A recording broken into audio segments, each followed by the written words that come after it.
Hello everyone, I am back with another video, here to tell you guys my top 5 games of 2013. There were an unbelievable number of heavy hitters this year, and even lots of hidden gems, some indie titles, so much great stuff. Unfortunately, I probably played about 10% of those games. So, my list is certainly going to be far different than anyone else's, and there's 4 games on the 3DS in this video, so you can tell that I'm a college student. I have to play my games on the go because I can't bring my Xbox 360 into my dorm room. Well, I could, but I kind of want to focus on my studies, and it's really convenient to be able to jump in my bunk at night and just kind of turn on my 3DS for a half hour and play some of that. So that's where most of my games come in this year, but I think that's only telling that the 3DS is doing a wonderful job.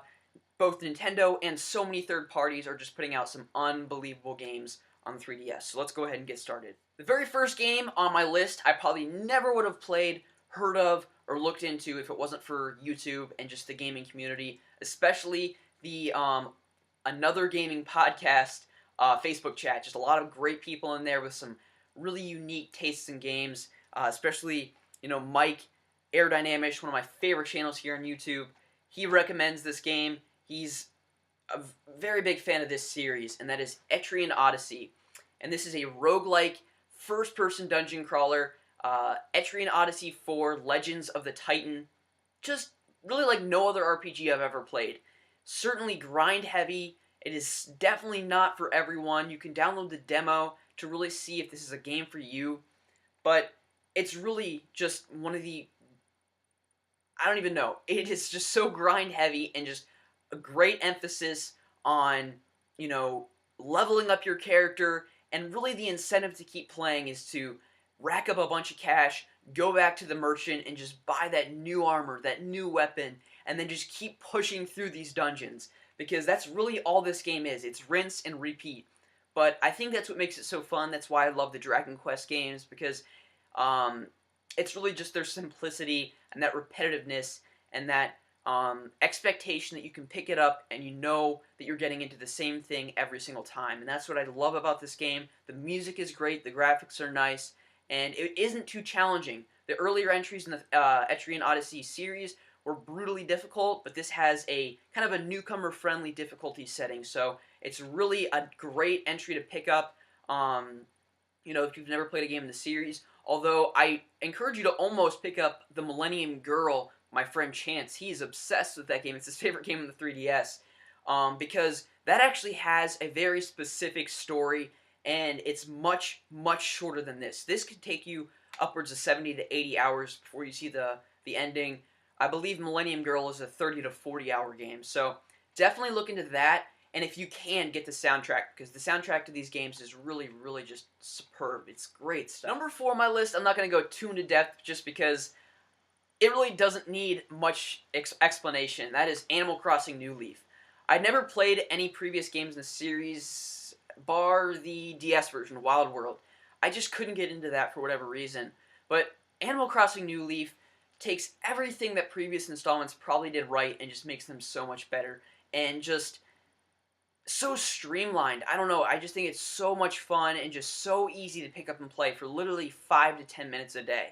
That's all it takes to just go into your town, get the fruit, sell it, clean up the town, get all the weeds out of the way and stuff like that, knock some coins out of trees, and just really just spiff and spoof your house, all that good stuff. Really just fun pick up and play game, just so charming and fun, and it really just, it brings a smile to my face every time I turn it on, just because it's another game that I can just pick up and I know what to expect every time. There's no challenge, there's no frustrations, it's just, you pick it up and you just play it. It's just fun, and that's what I love about it. And another great thing about it is just the online play with your friends. People can come in and out of your town with so much ease. I just love how Nintendo has done that. It's just, anyone can do it, whether you're just some 8-year-old kid playing the game, or you're 30 or 40 years old, you're still playing Animal Crossing, which is awesome. There's nothing wrong with that. But Animal Crossing New Leaf, I really enjoyed this one, and hopefully the Wii U sees a good entry, and maybe there'll be some cross-play in that, but love this game. Number 3 on my list should come as no surprise. But unfortunately, it took me forever to be able to play this game because my 3DS was corrupt, and I had to get a new one. You know, you saw my unboxing of the Mario and Luigi XL, and finally I was able to play Pokemon X. Oh my gosh, you guys. It just brought me back to those days when I got my very first game that I could call my own, that was Pokemon Red with my teal Game Boy Color. This brought me back to those memories just because I remember turning on my Game Boy Color and I just thought it was magical, you know, playing that game. Even though it took me like 3 or 4 days to actually get out of my house, I literally thought the only thing you were supposed to do in that game was walk around your little 4x4 room and look at your NES that was in your room at the time, whatever. But when you go out of your house in this game, you just see the full 3D world that they've created in this game, and it's so great. And then the battles, it's literally like playing Pokemon Stadium on the Nintendo 64 with actual battle animations that are kind of really unique to each Pokemon.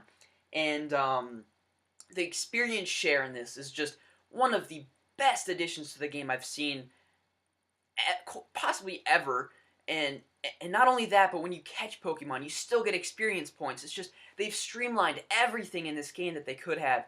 And anything that was a minor annoyance to a major annoyance in the game that from previous installments in the Pokemon franchise, they've just done so well in Pokemon X and Y. And I couldn't have asked for anything more from this game. My only gripe is that main city, Lumio City or whatever the heck it's called. My goodness, Nintendo, if you're going to have a city that stinking large, have some sense of direction. My goodness, I was walking around that town having no idea. Everything looked the same. They were like telling me that I needed to go visit a character in one of the cafes. Which cafe? I have no idea. They all have obscure names that mean I don't even know what. So yeah, I don't even know. If the next Pokemon game, Pokemon Z, whatever it is, if you're going to do that city, please do it right. Have some kind of compass or something that points you in the right direction, because I felt like I was walking in circles in that city. But putting all that aside, Pokemon X and Y is just the perfect Pokemon package of a handheld game. And my goodness, Nintendo, if you want to do something for the Wii U, put this game on the Wii U. Pokemon Z, put that on the Wii U, and have some online play, and you will sell that Wii U like hotcakes. My number 2 game, I have to preface this by saying a huge thank you to one of my favorite channels here on YouTube, that is the Cartridge Bros. They have a wonderful channel, 2 really great guys that are super passionate, enthusiastic. They do excellent reviews. They have a great new series called Cartridge Club, where they play a new game every single month that really gets the community together to, you know, play a game. They invite you onto a podcast where you can kind of talk about your experience playing the game. I cannot say enough great things about their channel, so please check them out. But they were kind enough to send me their download code for A Link Between Worlds, because they got the Zelda 3DS XL Special Edition, and they sent me their code because they had purchased a physical copy of the game, so I cannot thank you guys enough. This game is wonderful. I didn't experience A Link to the Past until 2 summers ago, I think is when I played it on the Super Nintendo. And my goodness, it was unbelievable.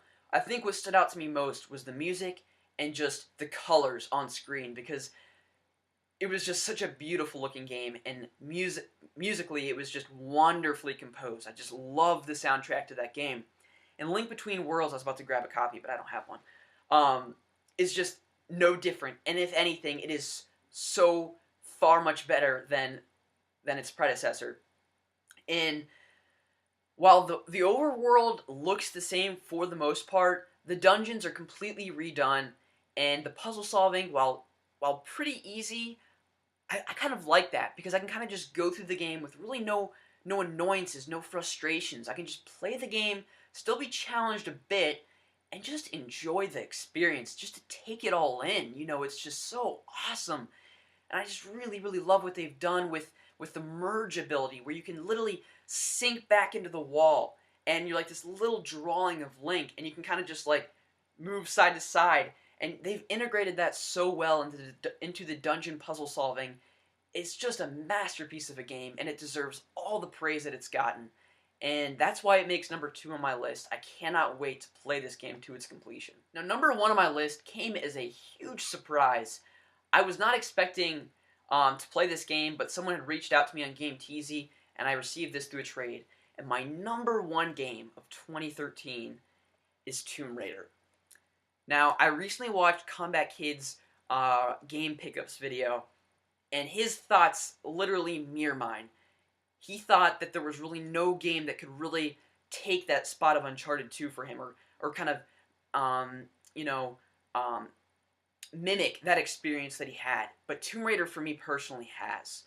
And if I had filmed my top 20 games of last generation, you know, after playing this game, this would have taken the spot of Uncharted 2. I kid you not.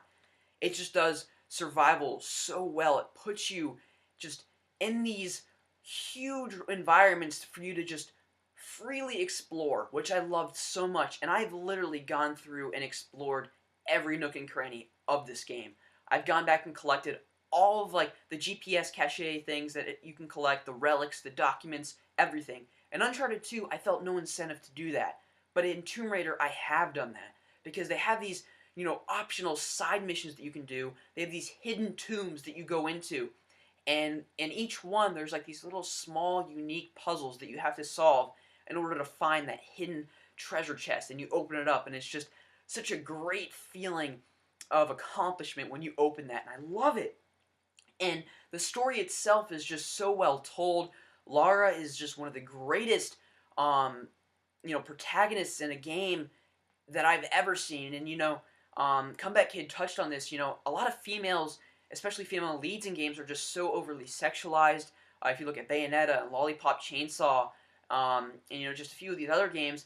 And there's not many games where it's just like you're playing Nathan Drake, but a female. And that's what Tomb Raider is. It's just unbelievable. She goes through hell and back in this game and still comes out on the other side, you know, just like, hey, you know what? I mean, I don't think I'm really spoiling things here, but if I say that, like, at the end, she's like, I'm not going home. I'm going to continue raiding tombs, basically.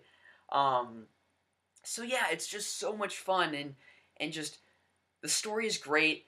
I think the balance between over-the-top shooting and exploration and kind of that Indiana Jones feel is just perfect. You know, it's just very stable, and Uncharted 3 and even Uncharted 2 really never really hit that right for me. But Tomb Raider has done it perfectly, and that is why it is the number 1 game on my list for 2013. Alright guys, that was a long and drawn out video. I apologize. I want to thank you guys for watching this video. If you haven't already posted a top games of 2013 video yourself, please do so. I'd be more than happy to check it out. If not, if you're just here to leave a comment, please do that. Let me know some of your favorite games from 2013 and perhaps what you're most looking forward to in the coming year, 2014, because I know there's a lot of great games to look forward to. I want to thank you guys for watching.